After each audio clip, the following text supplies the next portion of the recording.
Hello, fight fans. Seattle Mike of MMA With Friends, and we are here. Today is UFC 247, Jon Jones, Dominic Reyes, as well as Valentina Shevchenko versus Katlyn Chookagian. Everything kicks off at 3:30 p.m. for the first fight, and that's when we'll be kicking off live here on MMA With Friends, 3:30 p.m. Pacific. Don't miss it. Real quick, I'm going to give you my picks for the entire main event. Starting out with the first fight, Derek Lewis and Ilir Latifi. Ilir Latifi moving up to heavyweight. He's talked about how that weight cut in the past has really affected him. I believe him. The guy's huge. He weighed in at 240 last night. Derek Lewis weighed in at 261. Derek Lewis, to his credit, said he was on weight. Tuesday, I believe he was at 260, so he didn't have to worry about dropping any weight that last week. He has in the past. Sometimes he's had to drop weight to get to 265. But Latifi coming up, I just feel like he is going to be faster. I think his wrestling may even be a little bit better. He's going to be quicker, and Lewis is just going to have that one punch chance. But I think Latifi might get to him before Derek Lewis gets a chance. I'm going to take the 2-1 underdog on this one. I have Ilir Latifi by knockout or unanimous decision.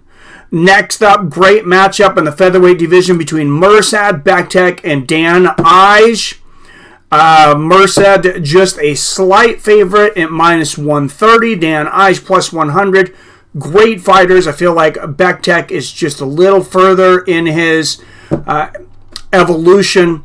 I feel that there's just too many things that he does better than Ige, and I think he's likely to out-wrestle him, out-grapple him, and in the end, get a unanimous decision. Juan Adams, he is a pretty big favorite against Justin Tafa, a minus 240. I agree with that. Not going to spend a lot of time on that. I think Juan Adams takes Justin Tafa out in the first round by knockout. Valentina Shevchenko versus Katlyn Chookagian. Katlyn Chookagian is one of the most deserving contenders in quite some time, I think, in that division.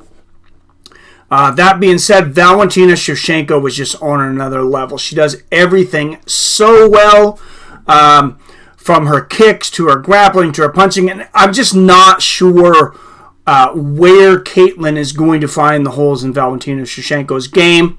Wyatt Matheson says she's the greatest female fighter ever, feels that she defeated Amanda Nunes in both of their fights. I agree. She probably won at least one of those fights, Valentina Shevchenko, and she is an absolute lady stud. And I'm going to take her by stoppage. I say she gets a knockout or a submission in the fourth round. Last, the main event of the evening, Dominic Reyes says he's the one.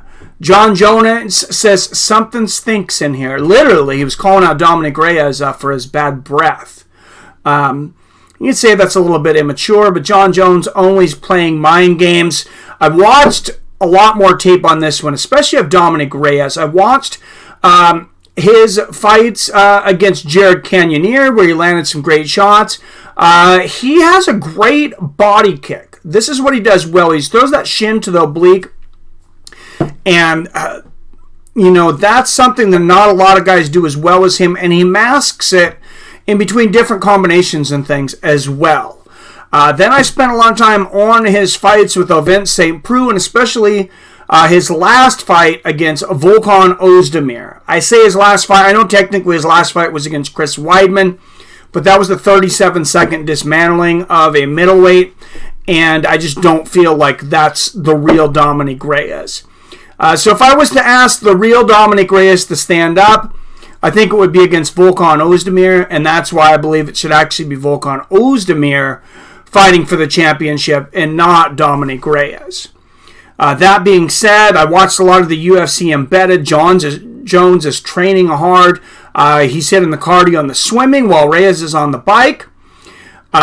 Jones talks about how he's motivated. Reyes motivates him. With this win, Jon Jones would go into sole possession of most UFC title defenses ever. I believe it'd be 13, or he's at 13. It would be 14. Either way, he will pass JSP for sole possession, and he says he's motivated. He said he learned in 2015 in the Alexander Gustafsson fight, and he never wanted to bring up that he maybe didn't have the best training camp for Gustafsson because he didn't want it to sound like an excuse until the second time they fought. Then he said, okay, now I see the difference. I dominated this guy this time. I really think I was holding myself back. Reyes, keys to victory. One of them is he says that nobody's ever pushed Jon. Nobody's ever pushed the pressure on Jon. Well, when Dominic Reyes fought Volkan No Time Ozdemir, it would be almost criminal to not make some kind of no time joke. So what I will say is Volkan gave Dominic Reyes no time to set up his punches and kicks. And if he thinks that Jon Jones is going to be slower and worse than Volkan Ozdemir, he's got another thing coming. I thought Volkan Ozdemir won at least 2, if not 3, of the 3 bouts. That was a split decision, but what I seen during that bout is Dominic Reyes was very hittable. Volkan Ozdemir came into that fight with 2 takedowns, in his entire career. Took Dominic Reyes down twice, fairly easily. Hit him with leg kicks. Dominic Reyes was really not doing a good job of checking him. The only thing Dominic Reyes really landed was he slipped in some of those body kicks that I talked about. He really never hit Volkan clear. He took clear shots from Volkan Ozdemir. He did throw some nice hooks to the body. That's another thing. So Dominic Reyes, if he's going to get Jones on anything, it might be on some of those body shots that possibly set Jones up for a headshot later. Jones is not shown to be susceptible in his cardio to the body or his chin, though. I just think Jon Jones does everything Dominic Reyes. I think it's a case of everything you can do, I can do better. And for that reason, I'm taking Jon Jones by either a mid-fight finish or a dominating, unanimous decision. I just don't think Reyes is there yet. Let me know what you think down there in the comments. I will be going live, like I said, at 3:30, so that's an hour and a half from now. So I'm going to go out and have lunch with young David before I spend the rest of the day streaming. I will see you guys soon. As always, I love you.